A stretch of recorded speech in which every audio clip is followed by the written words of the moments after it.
हर कोई आज एक दिली तकलीफ़ और दर्द को महसूस करेगा जो भारत के संविधान और भारत के डाइवर्सिटी, भाईचारगी, प्लुरलिज्म पर जिस किसी को आज भी अटूट भरोसा है और यकीन है। आज का ये फ़ैसला सीबीआई कोर्ट का भारत की अदालत की तारीख़ का एक काला दिन है। और मैं ये इसलिए कहता हूँ क्योंकि सुप्रीम कोर्ट ने 9 नवंबर को जो सिविल डिस्प्यूट के मुकदमे का फ़ैसला दिया था, जजमेंट में सुप्रीम कोर्ट ने कहा था, अंग्रेज़ी में कहता हूँ कि सुप्रीम कोर्ट ने कहा था कि it is an egregious violation of rule of law. और सुप्रीम कोर्ट ने यह भी कहा था कि ये calculated act of destroying a public place of worship.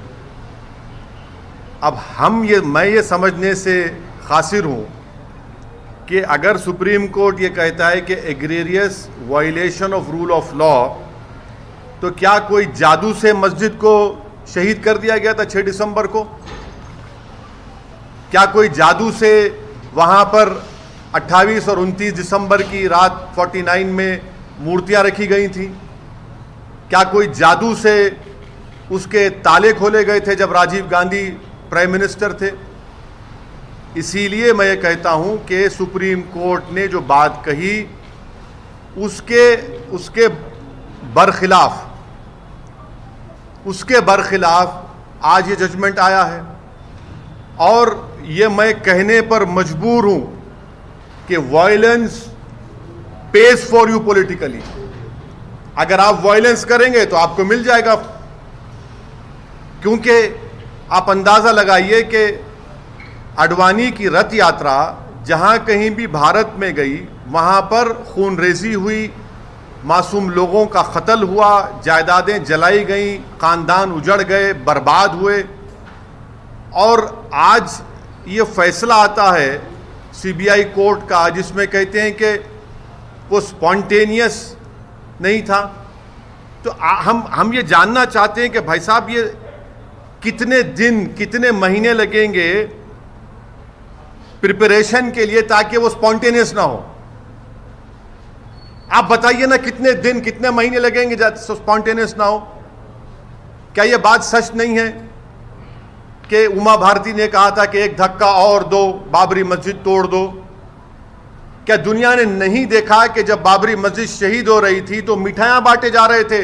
Advani, Murli Manohar Joshi, Uma Bharti, ये सब लोग तो मिठाई खा रहे थे, खुशियाँ मना रहे थे। कैसा ये फैसले पे आज आप आ जाती आप? आखिर पैगाम क्या देना चाह रहे आप? पैगाम क्या देना चाह रहे? पैगाम यही मिल रहा है कि वायलेंस पेज, मास वायलेंस पेज। आप अंदाजा लगाइए कि 1950 से अब तक इस मसले में मुसलमानों को इंसाफ नहीं हुआ, और आज ये फैसला आता है 28 साल के बाद। हम आज भी कह रहे हैं, अगर ये मस्जिद नहीं शहीद होती तो क्या 9 नवंबर का सुप्रीम कोर्ट का फैसला आता था?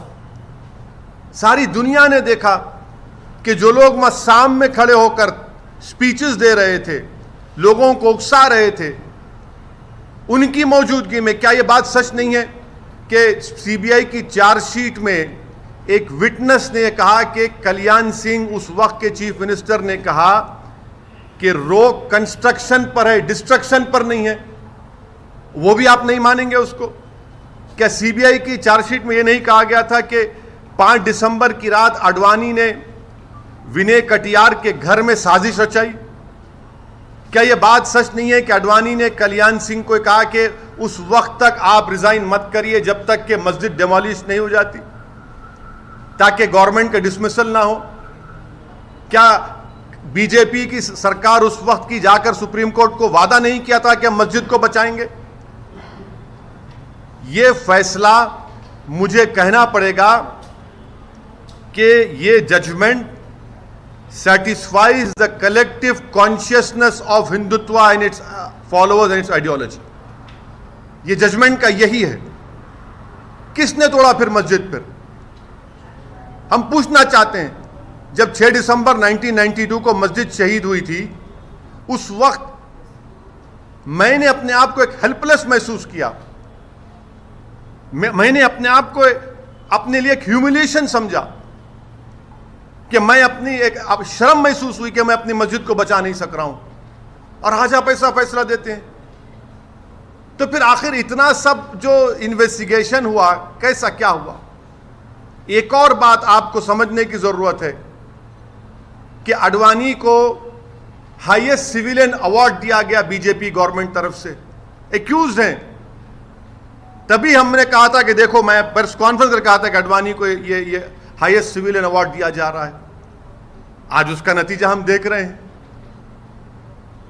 उमा भारती, अच्छा आप एक और आदमी का नाम ले लीजिए, हिंदुस्तान टाइम्स में आया कि भगवान गोयल कोर्ट के बाहर कह रहा है, कोर्ट के बाहर फैसला देने से पहले कोर्ट के बाहर कह रहा है कि हां, मैं एडमिट करता हूं कि मैंने डेमोलिशन में हिस्सा लिया। वो बीजेपी में उस वक्त का नॉर्थ इंडिया का शिवसेना का चीफ था, कोर्ट के बाहर कह रहा है, और कोर्ट में जाकर कोर्ट बरी कर देता है उन लोगों को।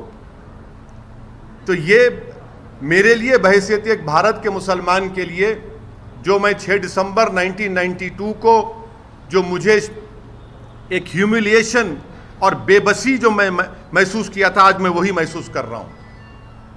इंसाफ नहीं हुआ इस मसले में, इंसाफ नहीं हुआ इस मसले में। जिन लोगों के इशारे पर, जिन लोगों की मौजूदगी में, जिनके तकारीर के जुमलों पर ये वायलेंस, तशद्दुद हुआ, क्रिमिनल एक्ट जिसको सुप्रीम कोर्ट ने कहा, आज वो पूरे के पूरे बरी हो गए। अब मुझे ये नहीं मालूम कि सीबीआई अपनी इंडिपेंडेंस को बरकरार रखने के लिए अपील करेगा या नहीं करेगा, और मुझे यह भी नहीं मालूम कि अगर अपील करेंगे तो कितना टाइम लगेगा अपील की सुनवाई के लिए। मगर अपील करना चाहिए। यह नाइंसाफी पर मबनी है, बिल्कुल नाइंसाफी पर मबनी है। इसको कोई भी सही सोचने वाला भारत का शहरी इसको सवाल करेगा कि भाई ये क्या इंसाफ हो रहा है, क्या ये इंसाफ हुआ? हरगिज़ इंसाफ नहीं हुआ। सारी दुनिया जानती है, सब जानते हैं कि बीजेपी, आरएसएस, विश्व हिंदू परिषद, शिवसेना, इन तमाम की मौजूदगी में और साथ ही साथ कांग्रेस पार्टी, इसकी जड़ कांग्रेस पार्टी है। इनकी हुकूमत में मूर्तियां रखी गई, इन्हीं की हुकूमत में राजीव गांधी ने ताले खुलवाए, शिलान्यास किया। इन्हीं की हुकूमत थी कांग्रेस की जब मस्जिद शहीद हुई, और आज ये फैसला आता है। इसीलिए मैं मानता हूं कि ये हमारी भारत की अदालत की तारीख का एक काला दिन है। सर, ये भी आप हमेशा कानून को मानते हैं, हमेशा कोर्ट जो है, कोर्ट होते हैं उसकी बहुत इज्जत करते हैं, लेकिन जैसे नतीजा ऐसा अगेंस्ट में आता है तो आप कोर्ट को भी ये कर देते हैं, क्यों सर? नहीं, कोर्ट देखिए, सुप्रीम कोर्ट का फैसला आखिरी होता है। ये तो फैसला आखिरी नहीं ना, और कोर्ट के फैसले को नहीं के खिलाफ या उससे डिसएग्री करना कोई कंटेम्प्ट नहीं है। मैं तो आपको ये तमाम दलाइल दे रहा हूं, ये तमाम दलाइल दे रहा हूं। जजेस भी सब देखे होंगे ना सर? क्या? वही तो हम कह रहे हैं ना, ये देख के कैसा फैसला दिया आप, वही तो हम पूछ रहे हैं। वही तो हम कह रहे हैं कि आप ही की चार्जशीट में आप ये लिख रहे हैं कि कल्याण सिंह ने कहा कि रोक कंस्ट्रक्शन पर है, डिस्ट्रक्शन पर नहीं है। उमा भारती ने कहा कि एक धक्का और दो। आडवाणी को, मुरली मनोहर जोशी को, उमा भारती को, बाल ठाकरे को, राजीव गांधी को शोहरत कैसे मिली पॉलिटिक्स में भारत में? इसी वजह से मिली ना। इनको पॉलिटिक्स में अगर शोहरत मिली, सत्ता मिली, कैसे मिली? इसी वजह से तो मिली कि आपने हमारी मस्जिद के ताले खुलवाए, मूर्तियां रखी और हमारी मस्जिद को शहीद किया आपने।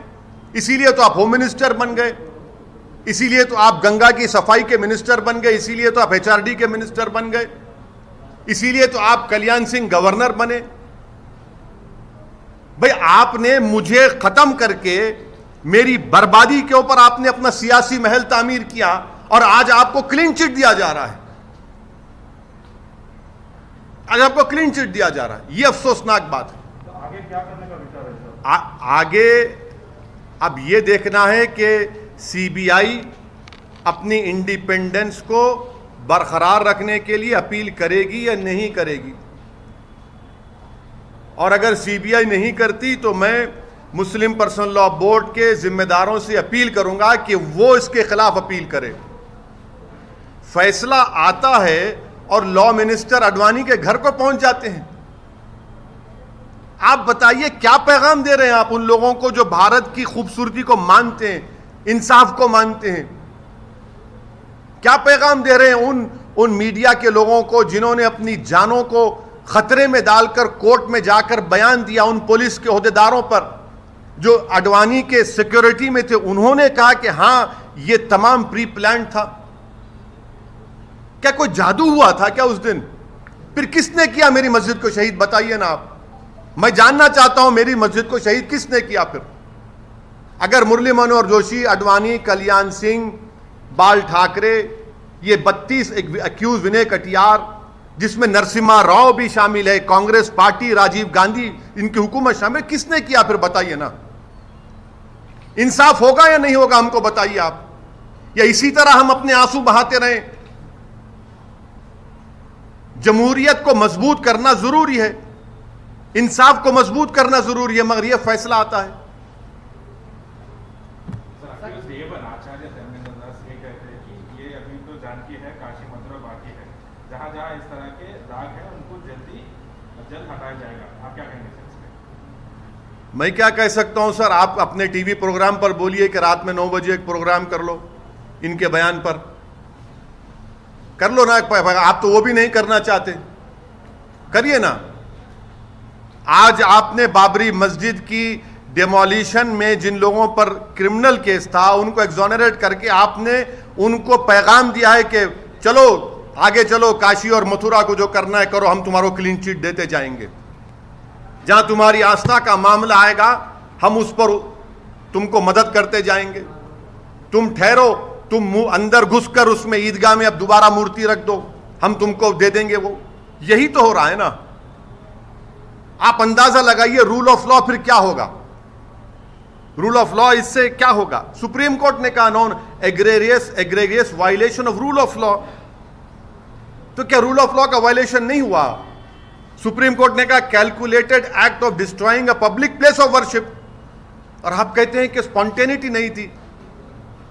फिर क्या होगा? श्री कृष्णा कमीशन मुंबई में, उसका इंसाफ नहीं हुआ। अरे कितने कितने वाकयात जहां पर फसादात हुए मुसलमानों के लिए, दलितों को इंसाफ होता ही नहीं है। और आजकल आप आज शाम से आप सुनेंगे कि ये जो बड़े बड़े ज्ञानी लोग हैं, लुक अहेड, भूल जाइए, आगे बढ़िए। अरे आगे कैसे बढ़ेंगे हम? आगे कैसे बढ़ेंगे? सारी दुनिया की आंखों के सामने 6 दिसंबर को मस्जिद को शहीद किया गया, डेमोलिशन किया गया। मैं भूल जाऊं क्या क्या भूलूं? बताओ मेरे से आप। कितने मेरे बर्बादी के दास्ताने फसाने तुम्हारे सामने रखूं ताकि तुम्हारे इस कलेजे में जो अगर दिल है तो उसको धड़कन हो, उसको तुम मेरी तकलीफ को महसूस कर सको। क्या पैगाम दे रहे हैं आप इस फैसले से? हम उम्मीद करते हैं कि सीबीआई अपनी इंडिपेंडेंस के लिए अपील करेगा। मुझे नहीं मालूम करेगा नहीं करेगा, तो मैं तो गुजारिश करूंगा all India Muslim personal law board के जिम्मेदारों से कि वो अपील करें इस जजमेंट के खिलाफ। This today's judgement, in my opinion, is a sad day in the history of Indian judiciary. It is a very